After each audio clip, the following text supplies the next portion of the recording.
बाहर बहुत से लोग कहते हैं कि ऑप्शंस आपको रातों रात अमीर बना सकते हैं, लेकिन कोई ये नहीं बताता कि ये उतनी ही तेज़ी से आपको कंगाल भी कर सकते हैं। मैं ये सब खुद झेल चुका हूँ। प्रॉफिट को पलक झपकते उड़नछू होते देखा है, कैपिटल को पिघलते देखा है और मेहनत की कमाई को देखते देखते डूबते देखा है। शुरुआत में मैंने भी यही सोचा कि चार्ट्स देखकर हर मूव कैच कर लूँगा। लगा कि trend line, support, resistance, RSI, MACD सब समझने के बाद अब कोई गलती नहीं होगी। लेकिन मार्केट ने बहुत जल्दी आईना दिखा दिया, कोई स्टॉप लॉस जल्दी हिट हो जाता। तो कभी मैं इमोशंस में आकर इतना बड़ा पोजीशन ले लेता कि हल्की सी मूवमेंट से भी भारी नुकसान उठाना पड़ता। और फिर वो दिन आया जब एक ही ट्रेड में 2.77 लाख रुपये का नुकसान हुआ। तब एहसास हुआ कि ऑप्शंस महज गेट रिच क्विक स्कीम नहीं, बल्कि गेट पुअर इवन क्विकर भी हो सकते हैं अगर रिस्क मैनेजमेंट को सीरियसली न लिया जाए। जब अपने ही ट्रेड्स के रिकॉर्ड खंगाले तो सच्चाई सामने आई। मेरी विनिंग ट्रेड्स केवल 40% थीं, लॉस वाले ट्रेड्स 60%। सबसे बड़ा प्रॉफिट करीब 1 लाख रुपये था, लेकिन सबसे बड़ा नुकसान 2.77 लाख का। और एक्सपायर हुए बेकार ऑप्शंस अनगिनत, मतलब 100% लॉस वाले कई ट्रेड्स। असली दिक्कत ये थी कि एक ही गलत फैसला सारे छोटे छोटे प्रॉफिट को निगल जाता था। मेरी सबसे बड़ी गलतियाँ ओवर लेवरेजिंग, बिना सोचे समझे बड़े पोजीशन लेना, हारी हुई पोजीशन को लंबा खींचना और मुनाफे वाले ट्रेड को जल्दी काटना, डीप OTM ऑप्शंस के पीछे भागना, सस्ते लॉटरी टिकट की तरह है। और सबसे बड़ी गलती स्टॉप लॉस और रिस्क मैनेजमेंट को नज़रअंदाज करना। यही सबक मुझे मार्क डगलस की ट्रेडिंग इन द जोन और द डिसिप्लिन ट्रेडर में भी पढ़ने को मिला। उन्होंने साफ कहा है कि consistency in trading is not about being right all the time, it's about managing risk effectively. यानी सफलता इस पर निर्भर नहीं करती कि आप हमेशा सही हों, बल्कि इस पर निर्भर करती है कि आप जोखिम को कितनी अच्छी तरह संभालते हैं। पहले मैं यह मानता था कि अगर मेरी स्ट्रेटेजी सही होगी तो मुझे हमेशा प्रॉफिट होगा, लेकिन फिर समझ आया कि हर ट्रेड रैंडम होता है और कोई भी सिस्टम 100% नहीं चलता। मार्केट में केवल 2 चीज़ें निश्चित हैं, अनिश्चितता और रिस्क। और जब तक आप इन दोनों को स्वीकार नहीं कर लेते, तब तक ट्रेडिंग में सफलता नहीं पा सकते। जब मैंने अपने ट्रेडिंग जर्नल को देखा तो समझ आया कि असली गलती स्ट्रेटेजी में नहीं, बल्कि मेरे माइंडसेट में थी। मार्क डगलस की एक और लाइन दिमाग में घर कर गई, a successful trader thinks in probabilities not certainties. यानी एक सफल ट्रेडर हमेशा संभावना में सोचता है, निश्चितता में नहीं। मैंने सीखा कि ट्रेडिंग का सबसे बड़ा दुश्मन डर और लालच है। पहले जब कोई ट्रेड लॉस में जाता तो मैं उसे लंबा खींचता, ये सोचकर कि अब तो मार्केट लौटेगा।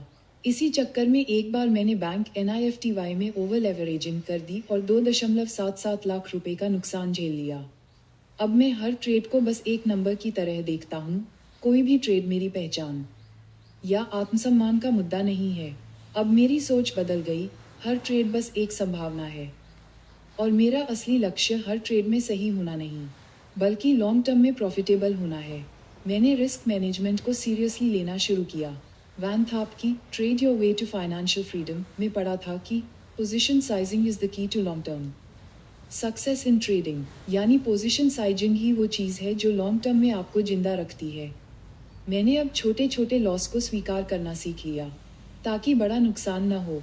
पहले मेरी आदत थी कि मैं ज़्यादा पोजीशन लेकर जल्दी अमीर बनने का सपना देखता था, लेकिन अब मैं रिस्क टू रिवॉर्ड रेशियो को ध्यान में रखकर ट्रेड करता हूँ। मैंने एक सिंपल रूल फॉलो करना शुरू किया, हर ट्रेड में रिस्क फिक्स, हर सेटअप में डिसिप्लिन और हर महीने PNL का ऑडिट। अब मेरी स्ट्रेटेजी क्लियर है, स्टॉप लॉस हमेशा फिक्स, स्ट्रक्चर्ड ऑप्शंस ट्रेडिंग जैसे आयरन फ्लाई, स्प्रेड्स, स्ट्रिडल का सही उपयोग और PNL पर नहीं, बल्कि प्रोसेस पर फोकस। अगर आप भी लगातार लॉस झेल रहे हैं तो टेक्निकल्स जानना ज़रूरी है, लेकिन माइंडसेट सबसे ज़्यादा ज़रूरी है। सही डिसिप्लिन और रिस्क मैनेजमेंट के बिना कोई भी स्ट्रेटेजी काम नहीं करेगी। हर ट्रेड को बस एक नंबर समझो, इमोशनल मत बनो। स्मार्ट मनी बड़े प्रॉफिट्स के बजाय छोटे छोटे लगातार प्रॉफिट्स पर चलती है। पॉल टूडो जोन्स कहते हैं, लूजर्स एवरेज लूजर्स, यानी हारने वाले ट्रेड्स को एवरेज करने से बड़ा नुकसान ही होगा। मैंने अब इस गलती को पूरी तरह से बंद कर दिया है। अब मैं ट्रेंड्स को समझकर सही टाइमिंग और साइजिंग के साथ ट्रेडिंग करता हूँ। जब भी कोई नया ट्रेड लेने जाता हूँ, खुद से सिर्फ एक सवाल पूछता हूँ, क्या मैं ये ट्रेड एक प्रोफेशनल की तरह ले रहा हूँ या एक जुआरी की तरह? अगर जवाब दूसरा है तो मैं ट्रेड नहीं लेता। याद रखिए, मार्केट को आप कंट्रोल नहीं कर सकते, लेकिन खुद को ज़रूर कंट्रोल कर सकते हैं। सफल ट्रेडिंग का राज यही है, कभी भी लालच में मत पड़ो। रिस्क रिवॉर्ड का सही बैलेंस रखो और सबसे ज़रूरी बात, रूल्स को कभी न तोड़ो। अगर आप इस सफ़र में हैं तो आपकी असली जीत ये होगी कि आप मार्केट में टिके रह सकें, न कि एक रात में करोड़पति बनने की कोशिश में सब गंवा बैठें।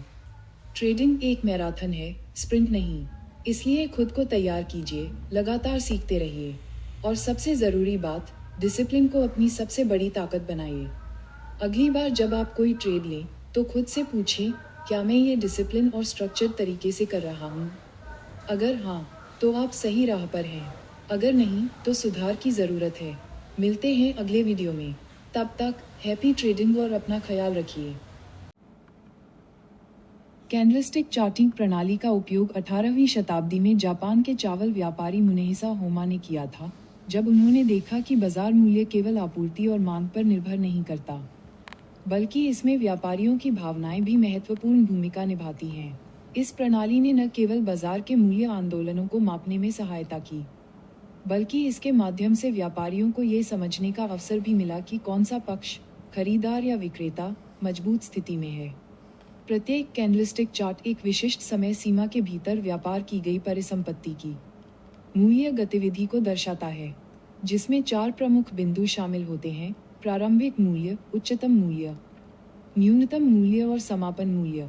कैंडलस्टिक पैटर्न का महत्व इस तथ्य में निहित है कि वे बाजार में मौजूद अस्थिरता और व्यापारियों की मनोवृत्ति को चित्रित करते हैं। जब व्यापारी इन चार्टों की गहरी समझ विकसित कर लेते हैं, तो वे बाजार में संभावित मूल्य परिवर्तन को पहचान सकते हैं, जिससे उन्हें सही निर्णय लेने में सहायता मिलती है। हालांकि ये ध्यान रखना आवश्यक है कि कोई भी कैंडलस्टिक पैटर्न अपने आप में पूर्ण संकेतक नहीं होता है, बल्कि इसे अन्य तकनीकी उपकरणों के साथ संयोजन में उपयोग करना आवश्यक होता है।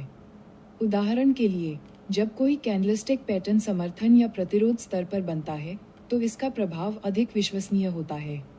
इसी प्रकार पैटर्न की पुष्टि के लिए व्यापार की मात्रा भी एक महत्वपूर्ण भूमिका निभाती है, क्योंकि उच्च व्यापार मात्रा आमतौर पर एक मजबूत संकेत प्रदान करती है। इसी प्रकार यदि कोई व्यापारी RSI, MS बड़ी ED और मूविंग एवरेज जैसे अन्य तकनीकी संकेतकों का संयोजन करता है, तो उसे ये सुनिश्चित करने में सहायता मिलती है कि वह सही प्रवृत्ति की पहचान कर रहा है। इस प्रकार बाजार में दीर्घकालिक सफलता प्राप्त करने के लिए व्यापारियों को इन तकनीकी उपकरणों का उपयोग एक संगठित और अनुशासित तरीके से करना चाहिए। कैंडलस्टिक चार्ट का मुख्य लाभ ये है कि यह व्यापारियों को बाजार की वास्तविक गतिशीलता को समझने में सक्षम बनाता है। जहां बार चार्ट केवल सीमित जानकारी प्रदान करते हैं, वहीं कैंडलस्टिक चार्ट व्यापारियों को एक व्यापक दृष्टिकोण प्रदान करता है। उदाहरण के लिए, जब कोई बुलिश एंगल्फिंग पैटर्न बनता है, तो ये दर्शाता है कि खरीदारों ने बाजार पर पूर्ण नियंत्रण कर लिया है और विक्रेताओं की शक्ति कम हो गई है, जिससे भावी मूल्य वृद्धि की संभावना अधिक हो जाती है। इसके विपरीत बियरिश एंगल्फिंग पैटर्न संकेत देता है कि विक्रेताओं ने नियंत्रण प्राप्त कर लिया है और कीमत में गिरावट हो सकती है। बाजार की मनोवृत्ति को बेहतर ढंग से समझने के लिए व्यापारियों को ये देखना चाहिए कि क्या पैटर्न समर्थन या प्रतिरोध स्तर पर बन रहे हैं। जब कोई महत्वपूर्ण पैटर्न समर्थन स्तर पर बनता है और इसके साथ व्यापार की मात्रा भी बढ़ती है, तो यह एक मजबूत संकेत देता है कि बाजार ऊपर की ओर बढ़ सकता है। इसी प्रकार यदि कोई पैटर्न प्रतिरोध स्तर पर बनता है और इसके साथ उच्च व्यापार मात्रा देखी जाती है, तो ये संकेत देता है कि कीमत में गिरावट की संभावना अधिक है। अनुभवी व्यापारी कैंडलस्टिक पैटर्न का उपयोग विभिन्न रणनीतियों के साथ करते हैं, जैसे कि ब्रेकआउट ट्रेडिंग, स्विंग ट्रेडिंग और ट्रेंड फॉलोइंग। उदाहरण के लिए, जब कोई व्यापारी हेड एंड शोल्डर्स या डबल टॉप जैसे चार्ट पैटर्न के साथ कैंडलस्टिक पैटर्न का संयोजन करता है, तो उसे एक मजबूत संकेत मिलता है कि प्रवृत्ति परिवर्तन हो सकता है। इस प्रकार कैंडलस्टिक चार्टिंग न केवल तकनीकी विश्लेषण का एक महत्वपूर्ण उपकरण है, बल्कि यह बाजार की गहरी समझ विकसित करने में भी सहायता करता है, जिससे व्यापारियों को सटीक निर्णय लेने और जोखिम प्रबंधन में सुधार करने में सहायता मिलती है। ट्रेडिंग में मुनाफे की चाहत जितनी उत्साहजनक होती है, उससे जुड़े जोखिम उतने ही खतरनाक हो सकते हैं और सबसे घातक गलती होती है अति जोखिम लेना। नए और अनुभवी दोनों ही ट्रेडर्स अक्सर लालच, आत्मविश्वास की अधिकता या नुकसान की भरपाई के दबाव में अपनी पूंजी को अत्यधिक जोखिम में डाल देते हैं, जिससे वे अस्थिर बाजार में टिक नहीं पाते। अगर मैं बड़ा ट्रेड लूंगा तो बड़ा मुनाफा कमाऊंगा जैसी मानसिकता उन्हें विनाश की ओर ले जाती है, क्योंकि कोई भी ट्रेड 100% सुरक्षित नहीं होता और अत्यधिक एक्सपोजर का अर्थ है भारी उतार चढ़ाव के लिए खुद को खुला छोड़ देना। इसी तरह पिछले नुकसान की भरपाई के लिए बड़े ट्रेड लेना, बिना योजना के अधिक ट्रेड करना या अधिक लिवरेज का इस्तेमाल करना उन्हें मानसिक और वित्तीय रूप से बर्बाद कर सकता है। अति जोखिम का डर दो तरह से काम करता है। कुछ ट्रेडर्स अत्यधिक बड़े ट्रेड लेकर अपनी पूंजी जोखिम में डालते हैं, जबकि कुछ इतने डर जाते हैं कि वे सही अवसरों को भी खो देते हैं।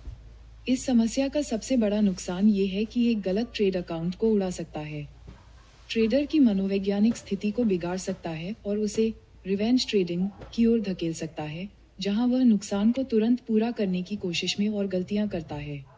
समाधान के रूप में 1-2% जोखिम नियम को अपनाना अनिवार्य है, जिससे प्रत्येक ट्रेड में अधिकतम स्वीकार्य नुकसान सीमित हो। ट्रेडर्स को केवल हाई क्वालिटी सेटअप पर फोकस करना चाहिए, ज्यादा ट्रेडिंग करने की बजाय कम लेकिन बेहतर रणनीति अपनानी चाहिए और लिवरेज का सीमित और रणनीतिक उपयोग करना चाहिए ताकि वे अपनी पूंजी सुरक्षित रख सकें।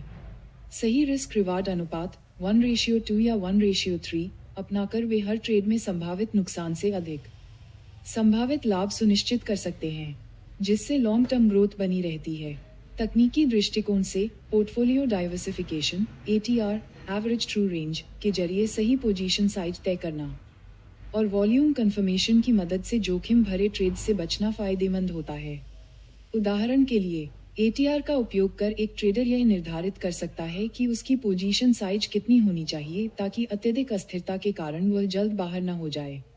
वॉल्यूम एनालिसिस ये समझने में मदद करता है कि किसी मूव के पीछे संस्थागत भागीदारी है या सिर्फ एक अस्थायी उछाल। नए ट्रेडर्स के लिए सबसे महत्वपूर्ण सीख ये है कि उन्हें जोखिम लेने से पहले अपनी पूंजी सुरक्षा को प्राथमिकता देनी चाहिए, भावनाओं पर नियंत्रण रखना चाहिए और लॉन्ग टर्म दृष्टिकोण अपनाना चाहिए। सफल ट्रेडिंग का रहस्य यही है कि न केवल पैसा बनाना महत्वपूर्ण है, बल्कि पैसा बचाना उससे भी ज्यादा जरूरी है।